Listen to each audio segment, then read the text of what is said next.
Bom-vindo na Pop-Up News. Ami te Kiona Cruz e me estudia na Universidade de Aruba.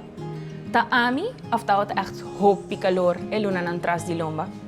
Let's check.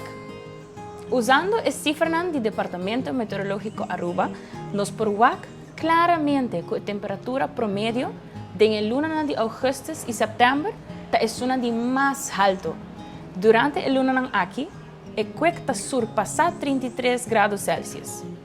Hopi viaja, me atende que de luna calor o consumo de energia ta aumenta drasticamente. Awel, ban check esa aqui também de viaja. Yep, ta mas que claro nos ta usa hopi corriente durante a luna de mais calor.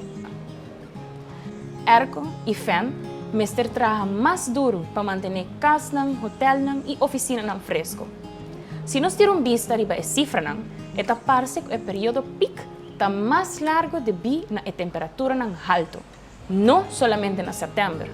Na julho e outubro está calor também e nós usa mais energia.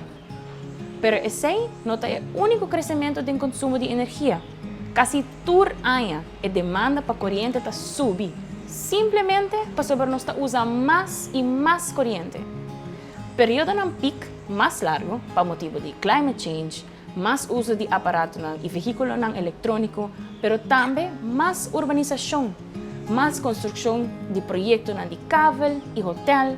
Está óbvio que nós necessitamos de energia e, pues, corrente, está queda subir e subir. Isso significa que o web lo mestre sua produção de energia. E o web está fazendo por invertir constantemente em sua planta.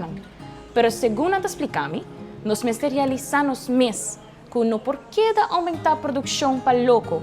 Cada rede tem seu limite para motivo de gasto e para motivo de impacto riba no meio ambiente.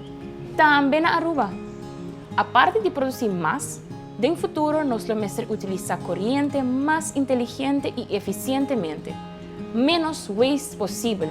Assim é simples, e nós tour nos ajuda nisso.